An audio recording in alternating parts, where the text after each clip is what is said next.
I'm E. I'm Rob. It's Wiles here. Welcome to the next movement, folks.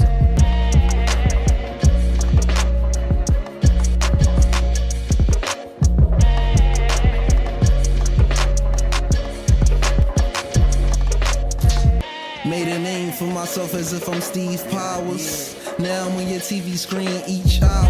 I didn't move cocaine, I done sold powder. But that's just a couple things that I'm not proud of. And it don't mean much if it ain't about us. I was down bad, look at me now, I came up.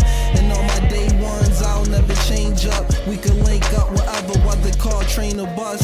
Couple people I was close to, we lost touch. Couple wires got crossed up, it's all good. I still got love for y'all, I hope it's understood. Plaid flannel on my body, but I don't lumber what unless your girl give me a number. She wanna love me good. Shout out to my youngest coming from the hood. The weed got my brain fried, different color strains. Got me looking like I'm from Shanghai, classic like a Saint. Wiles Martyr, thank you so much for coming through. We appreciate your time, man. Hey, I appreciate y'all for having me. Absolutely, one of Philly's finest. We are honored. Hey, Yeah. and vice versa. Yeah, yeah. Mhm. So let's just dig on in and talk about the new project, Circa Wealth, too. So 5 years ago, you put out the original, right? So Yes. my first question is, why did it feel like there needed to be a second installment of this project? You know, that's a great question. Y'all starting off out the gate with the good questions. Um, the reason why is because we made all of those songs in the same period of time. Like songs on the album are 5 years old. I just wasn't able to finish a couple of them until like a couple years ago. So we just had so much music, we just decided to break it into two. That makes a lot of Mhm. sense. Yeah, and that was like pandemic time, so couldn't really go out much, couldn't have large gatherings. So me and Krouse just locked in with all the homies. Yeah. Yeah, I think a lot of people were cooking then because what else could you do? Mm-hmm. Pretty simple and logical explanation. When you are releasing music that you recorded like a long time ago, do you feel like you have to go back and like listen to the lyrics again, make sure you haven't dated yourself? You know, like Tribe said, like don't say any dates. Yeah, I actually do because sometimes it's a little cringy just because I'm not in the same mindset as I was when I was younger. And on certain songs, like I say the age, I say my age on the song, like on I think on Crayfish, I said I was 24 years old.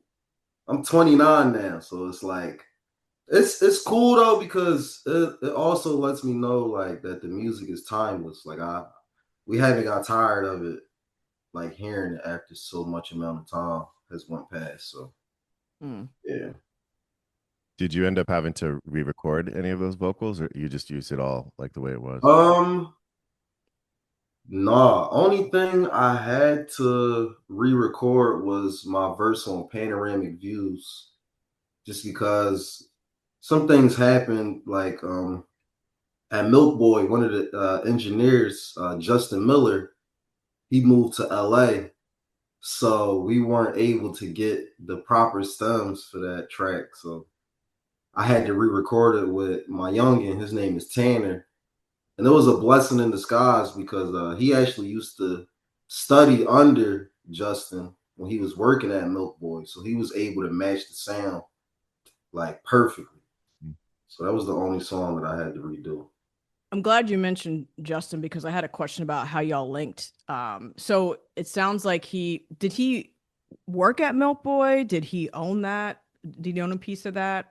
Yeah, he worked at Milk Boy. He was like one of the top engineers. You know, he worked with people like Patti Mhm. LaBelle. So yeah. But I Yeah. actually met him through a mutual friend. They had brought me in for a studio session and me and him just clicked. So he just was like, hey, reach out to me, whenever you want to get some time. I had met Ab Lava and I was like, I don't want to do the song in my home. So I reached out to him and he got us in the A room and yeah, we were able to do that. Yeah. Okay. So Mhm. then the Philly connection makes sense for me because he's worked with people like, you're saying Patti LaBelle, but also Jasmine Sullivan, Lil Uzi Yup. Vert. Suzanne Shear, all these people have Philly roots. So that makes a lot of sense now. Yeah, shout out to Justin. Shout out to Slow Wave, man. Great guy.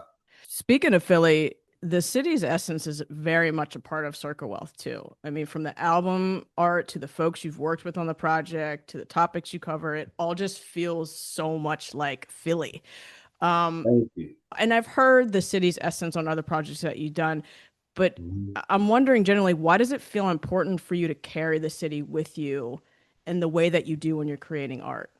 I mean, to be honest, it's where I'm from. It's where I was born, where I grew up. So I take pride in growing up in West Philly, and I want to be able to share those experiences, like currently, and you know, when I start to have a family in the future and stuff like that, like they can hear stories from what was going on back then, because it's like Philly is in a cycle of some sort.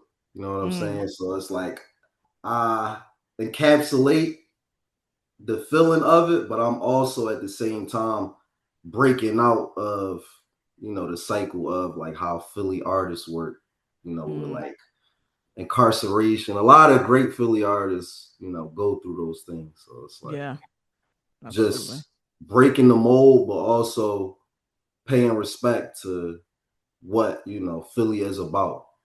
What feels different about the way that you're representing Philly on the new project?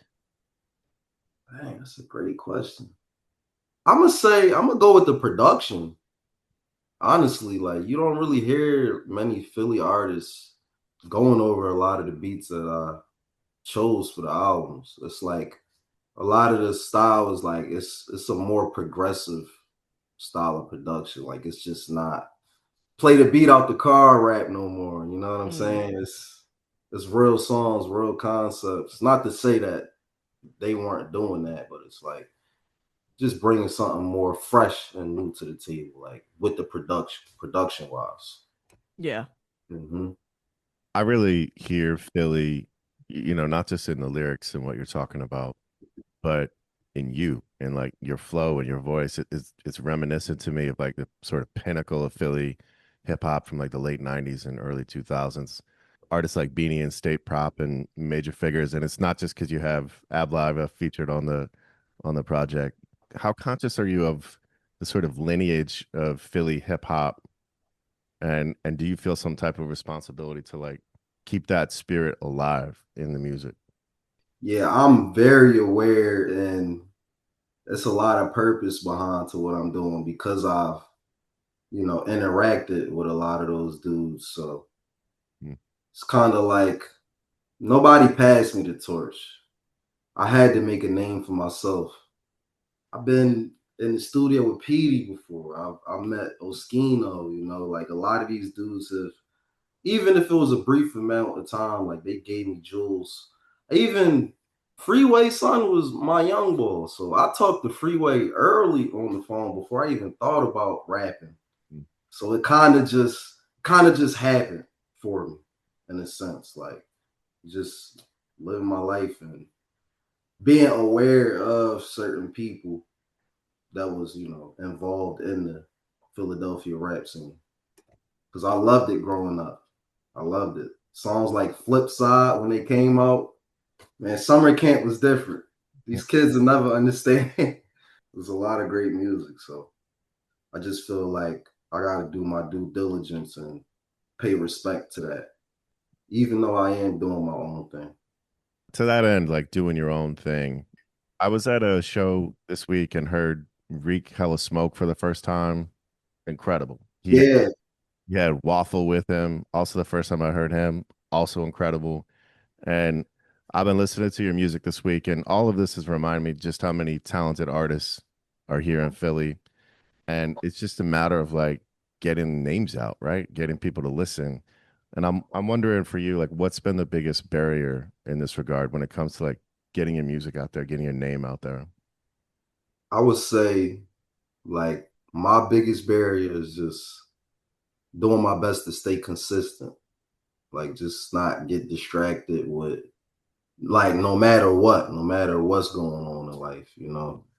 I started taking my music serious in 2019, and it's just been up ever since. So as long as I keep, on track, I don't have all the monthly listeners. I got my own website, so I'm more direct to consumer based. So just staying consistent with that, dropping projects, bro. That's my main focus. So I feel like that's the barrier. That's what's gonna break the barrier in a sense. Just gotta keep it going. Yeah, I've heard other artists say something similar, like finish what you start. Like, Yeah. Mm-hmm. Because you find yourself starting projects, and it's like this is it's great ideas. Like I know people that's sitting on some heat right now, but you gotta just gotta put it out there. Like that's really all it is. Mm. Somebody's gonna like it. One of my favorite things about Circa Wealth too is the laid back feel it has to it. We're just kind of listening to you do life and everything that comes along with that.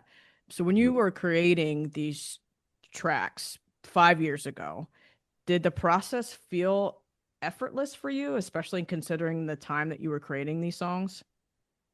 It did, because I was just living, and I'll say, like, not all of the music is 5 years old. Most of it is, but I'm like 3 years ago, I had the privilege to me and Krouse got an apartment together. Mm. So it was even more easier because it was like we would see each other on the regular. It was to the point where I knew the beats was there. I just loaded up, recorded. He might get off. I'm leaving. He like, yo, I heard what you did. I'm mixing it down right now. So that was really like a big help. Just living with my engineer in Philadelphia, like in North Philly. So that was crazy. Yeah, that's kind of like the best situation. Seriously. It was a great investment. It was a great investment to do that. So that was the key. We have to talk about the track Steve Powers on Circa Wealth too. Let's talk about it.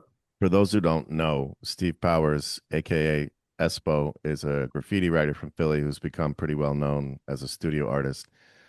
Several years ago, he partnered with the Mural Arts program here in Philly, which is the organization that's largely responsible for making Philly so well known for its many murals. And he painted several murals called the Love Letter series in West Philly that can be seen from the L. Yeah. And you sort of explain this at the beginning of the track. And the track ends with, I believe it's Steve talking about how graffiti writing became sort of demonized in the city when he was coming up and how that stifled creativity amongst young people. This has clearly resonated with you. Are you a writer? No, I'm not. Okay. I'm a songwriter. I'm a songwriter. I've done graffiti, but I can't say I'm a writer. Okay. All right. But a lot of my friends are, and like legendary writers. Like I'm cool with a lot of them. I won't say any names, but some of the people that's like the top dogs in it, like are homies of mine. Okay. Mm-hmm. Well, Steve Powers actually contributed to the CD packaging design, and I'm like talk a little bit about at what point in the process you brought him in and how you managed to connect with him. It was around the finishing stages of the album. Like as far as the artwork. Yeah. I just kind of reached out to him and I was like, yo, would you be down to help out with the track list icons? And he was with it. And also me and Steve been friends since I put out Unlucky Matters. A lot of people don't know that, but this girl lived right around the corner from his shop in New York. So when she was living out there at the time, like we're dating, I'm just like, this is crazy. Like I would be right there, right around the corner. I'm like, you don't even know what's right around the corner from me. So I would go there, me and Steve would chop it up. I'd be in there with Matt. Shout out to Matt Coolborn. And yeah, we just in there chopping it up, drinking, having a good time like normal people. So yeah, me and Steve go back since like 2018, 2019. And then when I made that song, we kind of clicked even more. That's how I was able to do the show at the TLA when he did that event. I think that was like two years ago. No, I think that was last year in February, if I'm not mistaken. But yeah, and also a thing about that too, if I'm not mistaken, the last hip hop artist that he did artwork with is for MF Doom. And that was on the JJ Doom project. So I'm highly blessed and favored to just have people like that a part of, what I got going on. So shout out to Steve. Yeah, for sure. Philly legend. West Philly to be exact. West is the best. Yeah. And also too, like even with the murals, because as a kid, I used to ride the train a lot with my mother. We would go to 40th and Market. I wasn't able to see like certain murals like that when I was growing up. Yeah. So just having that there, like it does give it a whole new feel. So it's amazing what, art could do in the community. You mentioned the song Crayfish earlier, and I'm glad that you did because I want to dig into it a little bit. At the beginning of your verse, you say, a couple days ago, I was still a child, and I'm still one, still young. 24 years gone by, I'm thinking like, wow, a couple days ago, I was only just a child, and I'm still one, still young, but tell me how really does it feel now? That made me raise an eyebrow.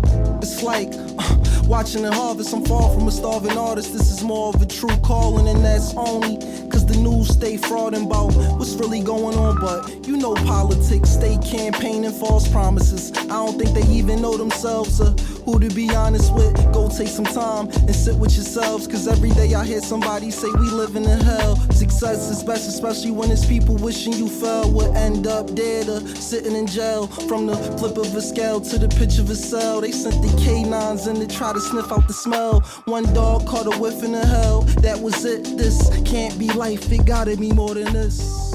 So you made this song when you were 24. Now you are 29, which is still pretty young. Yeah. And so, if the song continues, after these lines, the song continues with you offering these different perspectives, in deep reflections from this point of view, right? It made me curious, when you're thinking about the future, how is that vision influenced by what you've experienced in both the past and the life that you're presently living? To answer that, just growing up in Philly, you're around a lot of distractions. Just, you might get in. It's like you could be a good kid in the Mad City on some Kendrick Lamar shit. You know what I'm saying? So just growing up, I was headed down the wrong path. And when I got to that age, really, I was like, you know what? Like, it's time to change it up. Like, I started working jobs, things I never thought about doing. So, yeah, that was like the starting moment of like, I want to do better with my life. Like, I want to make something out of myself. So, I'm glad you asked that.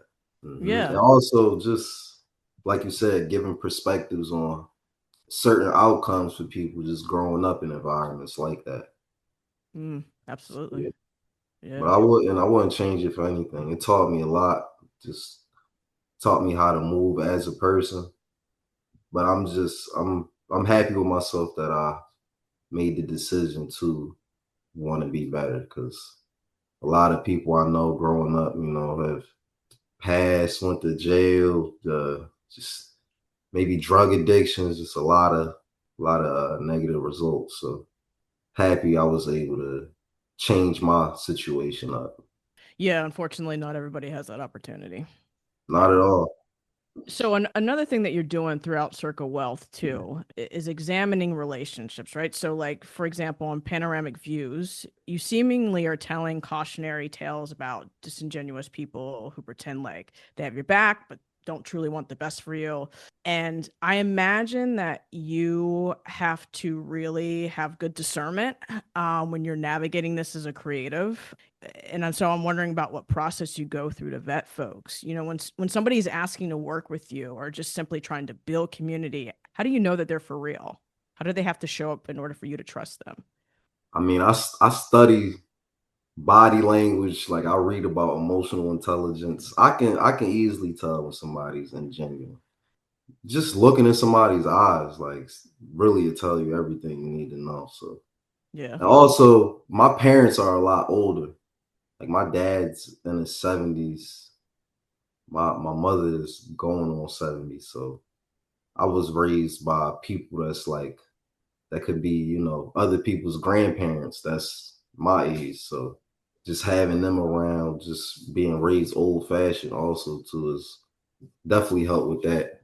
And also just, you know, just moving through life, dealing with shitty people. I hate to say it like that, but you know, just kind of learn to stay away from certain people that got, you know, that carry certain energy. But also I try not to like just like I don't prejudge people. I don't do any of that. Everybody get a chance. Going back to your parents for a minute, do you feel like having that familial support and structure is what helped you get on the right path? Oh, definitely. Definitely.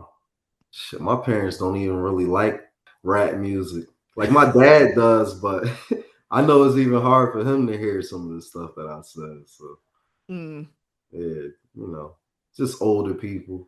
yeah, sure. Sounds like Yeah, they supported you no matter what, though. yeah, definitely.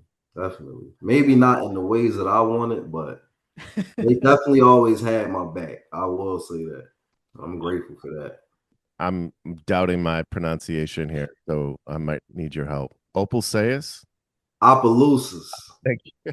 Opelousas. When I wrote this down, I was confident I was going to get it right. All right, Opelousas. That's the name Mhm. of the last track on Circa Wealth 2. I had to look it up because I didn't know what it was. I'm wondering Right. for you, like, where did this come from? Oh, so my dad is from Jeanneret, Louisiana. Okay. So it's like a small town. So we have family that, you know, travel throughout that area because this is a small town in Louisiana. Yeah. So yeah, that's really all it is. So you were familiar with it. Yeah, definitely. I'm super close to it. So Yeah. And mhm. Louisiana right now, which is poetic in some ways. Yeah. Yeah, like to be more specific, like people are more familiar with Lafayette. But I'm in St. Martinsville, Okay. so it's kind of similar to Opelousas, like one of those small towns you don't really hear about. So yeah, just wanted to shed some light on them. I learned this when I looked it up. Sorry, say it again. Opelousas. Opelousas is a Mhm. small town, but they consider themselves the spice capital of the world. They I Mm. never knew that. they make and distribute large number of spices in the Oh, okay, that makes perfect sense. actually fits with your bar. I feel like on that song Yeah, because that sounds pretty spicy. yeah, but you also I think you say something about the plug in Opelousas. Yeah, yeah, the spice plug. I mean, I love that word too. Mm. I thought it was an awesome word to use. So I'm like, you know what? Let me slip that in there. It got my attention for sure. Hmm. On the track Out the Vault, you say something that I think could be a perfect segue to the conversation we're about to have about reasonable doubt. Let's hear it. You say these people ain't major, they JV. I'm that guy like Jigga, no Jay-Z. Catch me chief in this key, bumping bang 3. Mhm. I want to ask you though, like, what exactly are you saying here about Jay-Z? I mean, hey, Jay-Z's a legend, man. Honestly, I think a lot of artists in the early 90s weren't looking at rap in a business sense as much as him. So that's why I say that because there was a time where, you know, I wanted to be the best. I wanted to be the best rapper alive. But I'm like, you know what? Like, let me just be the smartest rapper. And things been working out since I made that decision. And Mm. Jay-Z has a lot to do with that. You feel me? Who wanna bet us that we don't touch letters, stack cheddars forever, live treacherous, all the etceteras. To the death of us, me and my confidants, we shine. You feel the ambiance, y'all niggas just rhyme. By the ounce though accumulates like snow. We don't just shine, we illuminate the whole show. You feel me? Factions from the other side would love to kill me. Spill 3/4 of my blood into the street, let alone the heat. Fuck 'em and hate a nigga loving his life in all possible ways. Know the feds is bugging my life. Hospital days reflecting when my man laid up on the uptown high block. He got his side sprayed up. I saw his life slipping. This is a minor setback. Yo, still in all we living. Just dream about the get back. That made him smile though his eyes said, pray for me. I do you one better and slay these niggas faithfully. Murder is a tough thing to digest. It's a slow process. And I ain't got nothing but time. I had near brushes, not to mention 3 shots, close range, never touch me. Divine intervention, can't stop by from drinking my ties with Tata down in Nevada. Ha ha, papa. Word life, I dabbled in crazy way. Without rap, I was crazy straight. Partner, I'm still spending money from 88. So every episode, we spend the second half of the show talking about a hip-hop album chosen by our guest. And today we are talking about Reasonable Doubt by Jay-Z. A couple things before I turn things over to you. I felt really bad when we were exchanging around this because you kept picking albums that we had already talked about. Yeah. And I had to keep coming back and say, no, I'm so sorry. No, I'm so sorry. No, I'm so sorry. And then you said Reasonable Doubt. And I was like, blessed be, because number one, we hadn't done it yet. And two, this is the first time, which is fucking crazy that I'm even saying this out loud. This is the first time that we are talking about a Jay-Z album in the 7 years that we've been doing the show. Crazy shit, right? That is crazy. That's kind of insane. 7 years and nobody chose this? No. Not one Jay-Z album. And I have been so shocked. Me and Rob talk about this frequently, but it just has really surprised me that no one has picked anything from his catalog. Wow. Well, damn, I'm honored to be that guy within the 7 years span. Seriously. Yeah, so you are the first. Maybe you're not the last, but I don't know. It took 7 years to pick one, so we'll see what happens after this. But I'm really glad you picked this album. What I'm always curious about is when younger folks who join us on the podcast pick albums that they didn't really fully grasp until like years and years later. So I think you told me that you were born in 95 or 96, right?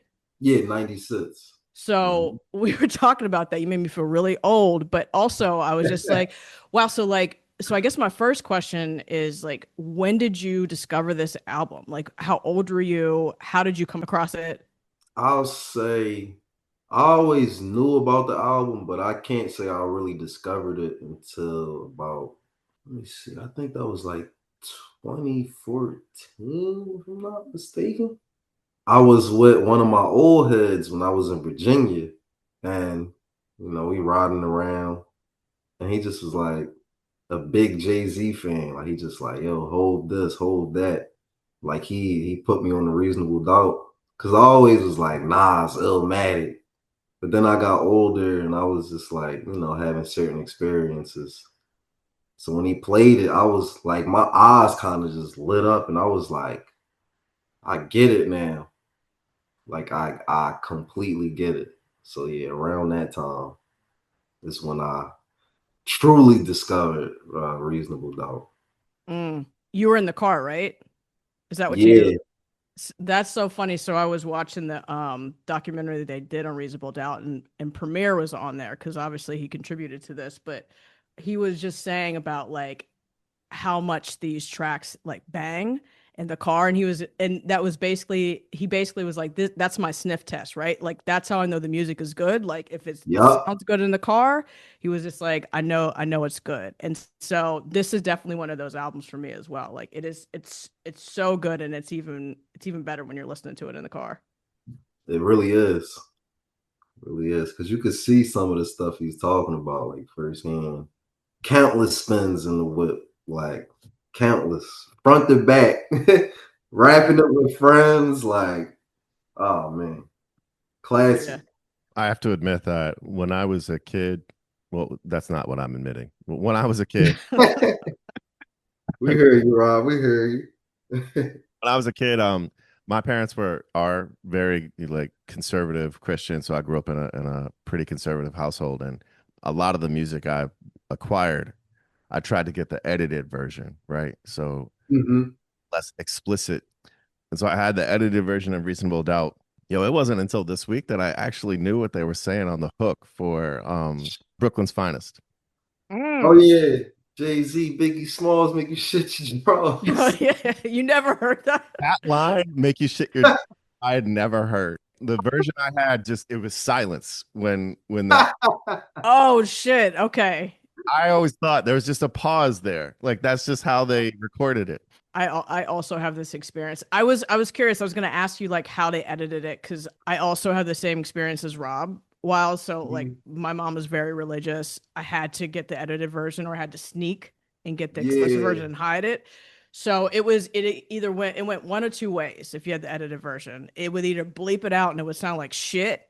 Like they would do so much like, or it would just be silent. They would just like fucking leave it out. You would never knew what they said.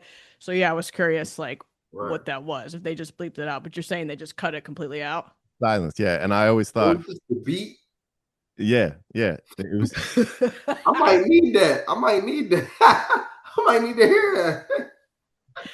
I thought that's just how it was. Like there was crazy. Jay-Z and Biggie Smalls, and then there was this pause, and I thought that was kind of cool actually.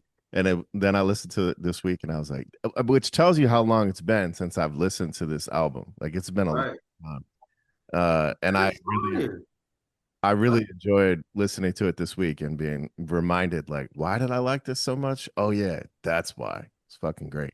That's crazy. No, I could see why you would say that because I'm like envisioning it in my head, like Jay-Z, Biggie Smalls, Brooklyn going out like you. If you didn't know that was there, you like it would just fly because that beat is crazy. Like, it is. It is. The production on here is fucking. It's so good. It is so good. Crazy. I actually met DJ Clark Kent. Did you? I met DJ Clark Kent. Rest in peace, man. At a Mitchell and Ness event that oh wow, he was like DJing. Allen Iverson did like a release for some merch, and they invited me. I had met his niece at Mitchell and Ness, and I'm just busting it up with her. And she was like, "Yo, you seem cool. Like my uncle is a DJ. They having a party." I'm like, cool. I pop out. I walk in as DJ Clark Kent. I'm like, this your uncle? She's like, I'm like, the hell? But it was crazy. I'm so upset with myself because I was literally having a whole conversation with him, and I did not know he had production on that album. Oh, word. But I was so young. That's when I really was like, just out there. I didn't really care about music. I didn't care about the internet, a lot of stuff. But just talking with him, now that I'm older, I'm like, man, I probably missed out on the opportunity, man. Like, and it was crazy because he was playing the songs right in front of me. And he would play the original sample and then go into the Jay-Z song. I love that. At least you had the exchange and the experience. That's fucking cool. Yeah, yup. And then when he was leaving, they just paid him in sneakers. Like, just had a whole bunch of boxes of sneakers. I'm like, yo, this is cool as shit. I would have took that shit, man. Yeah. That's so funny. Like, don't you love when people casually mention that they're connected to this like larger than life person? Like, I had a similar experience. So I live in London now, and I visited this really, really famous record shop here called Pecking's. Okay. And the guy that started, he has two sons. So I was talking to the one son. So I walked in, I introduced myself, and I told him about the podcast, and he was just like, "Oh yeah, hip hop, yeah, that's great." He was like, one of my friends, DJ Clark Kent, and I was like, "What?" So he just started talking about him, and he started talking about Reasonable Doubt. And I was just kind of like, I wish I could remember everything he said. It was one of those moments where you're talking to somebody, but you're just kind of in shock. So like, you're not picking up on everything that they're putting down. Right. So you're just kind of like, I was just like staring at him because I was still stuck on like, oh, my friend, DJ Clark Kent, he had just passed away. That's crazy. But it was crazy. I was just like, fuck, it really is a small world, man. Yo, it really is, man. Like I'm privileged to meet a lot of people. You know who else I met before they passed? I met DMX. Did you? Met DMX. Where? It was so crazy. It was in Philly. This was like, you know where that Staples is in Center City? It's like Yes. Yeah. like as soon as you get off the train, like so we're on that strip. It's me, my brother, a couple of homies I grew up with, and you know how the drummers they be drumming around the town. DMX walking up the block, like you could just hear him like chanting. And I'm like, is this an impersonator or something? Then I look and I'm like, oh shit, it's actually him. People just rushing up to him. I fell back. I just ducked off to the side. Yo, this man walked up to us. He was like, yo, you a real nigga. I was like, he was like, nah, I seen what you did. He said, when everybody was running up, you know, y'all played the cut. And then he shook my hand as he was saying it. And I was just like, Wow. I was like, yo, this is crazy. And I was talking with his management.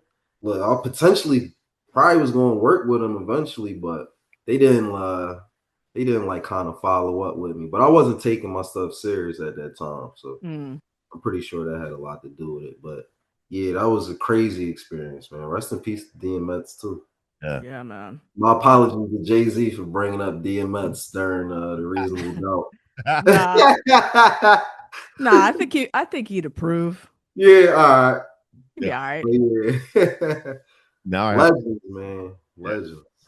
Well, now I have to tell my DMX story. Please. I, for a brief period of time, worked at the Gallery Mall. Okay. Oh, like in downtown Philly? Center City. Word. I worked at a sneaker store in there for a little while. And DMX one day, like there was this buzz like throughout the mall. And I was like, what's going on? DMX for some reason was in the gallery and he was like eating in the food court in the Gallery Mall, just sitting at a table with his people. And there's huge crowd of onlookers, people just watching him eat. And I just remember being like, why the hell is DMX eating at the Gallery food court right now? Like, it made no sense to me. I still don't. He might have been there there was like a CD store, like a music store, like right off the food court. My only explanation, like my theory was he must have been doing like an in-store signing or something and needed to eat. Probably. He probably was like, let me get a bite to eat. I didn't get to speak to him, but I loved that experience. It was like, it felt very DMX to me, just sitting at the food court in the gallery. Right. Yeah. That's crazy. Yeah. What year was that? Gallery. What year was that? That was probably Yeah. like 2007, maybe. Like 2007. Okay. I'm glad you asked that because that's what I was about to ask. I'm like, you was at the gallery when it was the gallery. Right. Yeah. This came with right. I don't know what that is now. Yeah. Like it's all right, but the gallery was different. That had a totally different vibe. For sure. Yeah. We're old, Wiles. We're old. Yeah. Good thing I had old heads around me that they put me on. But what sneaker store was it? It wasn't Sneaker Villa, was it? Also going to date me because it doesn't exist anymore. It was the Athlete's Foot. I remember that store. Yeah. Damn, I was 11. Yeah, it was a while ago. That's what's up, yo. I wonder what he was eating. Yeah, I don't know what he was eating. Oh man, rest in peace, DMX. Yeah. Jay-Z, Reasonable Doubt. Here's what I'll say about Brooklyn's Finest, since we were talking about that, and Clark Kent. The vocals on that, speaking of like listening to it in the car, I was listening to it in the car also this week. And the vocals on that track in particular are very interesting to me. They're like mixed in a really different way. I feel like it's like surround sound. Like there's so much effect on their vocals. It feels like they're everywhere all at once. Right. Yeah, the trade-offs was crazy. Him and Big going back and forth like super legendary. Hey, yo, peep the style and the way the cops sweaters. The number one question is, can the feds get us? I got vendettas and dice games against ass betters and niggas who pump wheels and drive jettas. Take that with ya. Hit ya, back split ya. Fuck fist fights and lame scuffles. Pillowcase to your face, make the shell muffle. Shoot your daughter in the calf muscle. Fuck a tussle, nickel plated. Sprinkle coke on the floor, make it drug related. Most hated. Can't fade it. While y'all punk Willie, I run up and stunt silly. Scared, so you sent your little mans to come kill me. But on the contrary, I packs the Mac Millie, squeezed off on him, left the paramedics breathing soft on him. What's your name? Who shot you? My ties like Sinatra. Peruvians tried to do me in. I ain't paid them yet. Trying to push 700s, they ain't made them yet. Rolex and bracelets is frostbit. Rings too, niggas riding away, call me igloo sticks. Where you from? Brooklyn, going out for all. Marcy, you don't stop. Best style, you won't stop. Nigga. Jay-Z, big smalls, nigga, shit your drawers. Brooklyn, represent y'all, hit your fours. You crazy? Think a little bit of rhymes can play me? I'm from Marcy, I'm varsity chump, you JV. Jay-Z. I think one of the things that I love is the little moments like where there's hip hop sampled in hip hop, like Snoop's voice, Nas' voice. Like I love that, and like what was sampled, like what those were taken from, weren't that like the original songs weren't that old. Right. So I love that they just kind of incorporated that. It just feels like a real communal hip hop experience. Like. Yeah, I don't think that was an accident. You know, like, no, it wasn't. It wasn't. Sample Snoop or Premier sample Snoop. And then on 22 Twos, he's talking about stop West Coast dick licking. right. And I think at the time, like he and Nas were kind of beefing, right? I mean, when Dead Presidents came out, it was like on purpose that he was. Well, I think so. Ski said that he was gonna. Maybe this was the motivation, but Ski was like, I was trying to make something that sort of like embodied like the same energy that was on Illmatic. Like he was like, I was sort of trying to like. That's crazy. So he sampled Nas, right? And he left it in there and he was going to take it out. But Jay-Z was just like, they were listening to it and he was just like, I'm going to take it out. I'm going to take Nas out. And Jay-Z was like, nah, don't. Right. So maybe he wanted it in there to be like, if they were beefing, maybe that's why he wanted it. But it wasn't supposed to be in the song.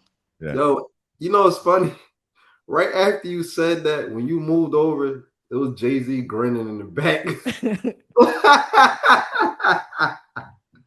But that's wild because that's one of my favorite. That might be my favorite song on the album. Dead Presidents too. It would be so weird without. I mean, now that we've heard it, it would be so weird. Like it's weird to think about Nas sample not being in it. Right. Nah, seriously though. Like it's such a little thing. Like when you think about the whole song, but like it makes the song what it is. It's Right. a hook, right? So they have a whole different hook. Right. So I think like there's maybe something to you saying like if they were like beefing, like the ego was saying, nah, keep that in there and I'm gonna rhyme over it and out rhyme him. Yeah. Right. Yeah. Well, he did a damn good job. Yeah, for sure. That song in the video. Yeah. The video was little too. Like, man. It's also my favorite on the album. Yeah. Ski Beats, man. Ski Beats, I feel like it's underrated. Does not get his. Yeah. Is he still alive? Yeah. I believe so. Yeah. Man, Ski Beats, holla at me, man. Please. We'll tag him. Yeah, tag Ski Beats, man. Because he did Feeling It too. Yep. Yeah, that's one of my favorites on here because of the hook. Man, he did. Yeah, Ski Beats did his big one on that one. Feeling It. Like, he made the two hottest joints. For real. And Politics as Usual. That's Ski Beats also. So good. Man, Ski Beats, man. I'm trying to cook, man. Bro, that's my 3 favorite songs on there. That's crazy. We'll try to get his intention. Wiles, I'm interested to know, aside from the music, is this album influential to you because of how it was made? Meaning, like, so I'm thinking about, Jay-Z didn't put this out through a major. Like, they started Rockefeller around this because no one no one took Jay-Z seriously. Like they didn't want to sign him. So they kind of like, fuck it, we're doing it independently. And that's Yep. how Rockefeller started. And so for me, I don't know, when I was watching the documentary around it today, I was just like, that's really inspired. Like I get why people find Jay-Z inspiring. Like it's not just the music, it's the way that he was moving, like that hustler mentality, and it Yeah. worked. So I didn't know if that was also something that appealed to you. Like with this album or any other albums that, that he's put out that you liked. Oh, definitely, man. Like just like you said, that hustler's mentality. It's like, it's a product like anything else. Yeah. We put our product on the market. I'm not really concerned on what the labels in the industry is doing. Like we doing what we do, and the people gonna love it. Just gotta keep spreading the word. Just gotta keep spreading the word. And now that we got things like the internet, like I got a website, I got my own platform on top of that to back it up. So it's like you can run things how they run things. Mm-hmm. And when you got the right team around you, just try to get as much people that'd be solid supporters. That's really all you need. I feel like Hove, Nick, Master P, them three people, like, yeah, they got a big influence on how I distribute my own music and help other people like within my circle do the Yeah. same thing. So yeah. I heard Clark Kent say, I wrote it down. Let me look at the quote. Okay. He was talking about this album, and he said, Reasonable Doubt is everyone's album. And when he said everyone, he meant all the people that like believed in this album and all the people that worked their ass off to get it to where it eventually went to. And he was just like, it's our album because we made everything that you're each one of us made everything that you hear. And I just thought that was great. Like it just really, to me, spoke to believing in something and believing in someone and just really communing around that. And that's what people did with Reasonable Doubt. And I love that. Because I don't know that you see that much anymore. I think because things are different now and people have, other tools that they can use to just sort of get themselves out there independently. But I love the idea of that, the idea of community around this one person, this one thing that they were trying to do. Mm-hmm. Yeah, that's the plus of having a great team around you, because when nobody else believes, like it's like, nah, we still pushing this, like no matter what. And you see Yeah. how things worked out for Hov. So if I can witness, God, I have seen what you've done for others. Like you can make it happen. Anybody can do this. And not to Yeah. say like anybody, but if you really put your mind to it and you position yourself with the right people, Mm-hmm. you could be just as big, if not bigger. I'm grateful that those men even came together to do that. You feel me? Because I'm inspired. I'm inspired by a story like that. Mm-hmm. Yeah. Because that's kind of how I feel. I feel like overlooked a lot. Like I know I got great work, but it's like I'm not even gonna worry about that. We just keep it rolling and we're gonna keep pushing. So even shout out to y'all for reaching out for real. Like I truly appreciate that. Yeah, of course. Sure. Y'all know good music. Y'all know great artists. Like y'all got even the questions y'all ask me, like just dope overall. So salute to y'all. I gotta hook y'all up with a little something too. So I'll be reaching out to y'all for that for sure. Okay. Yeah. Just to show my appreciation. So my team, a thank you from my team to yours. Appreciate that. Did you know, this is like an aside, but did you know that Jay-Z has been nominated for 89 Grammys? No, no, I did not. That is crazy. I was just thinking about Jay-Z. So at some point, I became very critical of Jay-Z. Mm-hmm.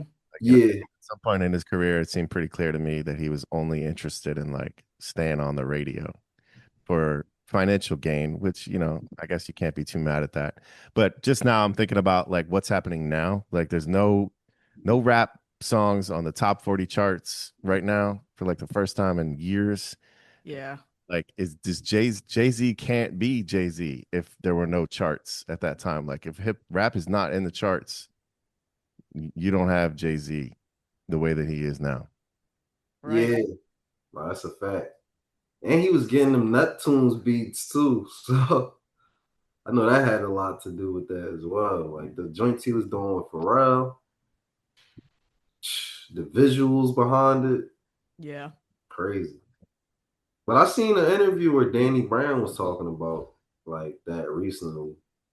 Well, I didn't see it yet, but I heard about it. About what? Danny Brown was talking about like how hip hop isn't like how the billboards are right now. Mm. So I gotta check that out because I seen he was making some interesting points, like from what I read.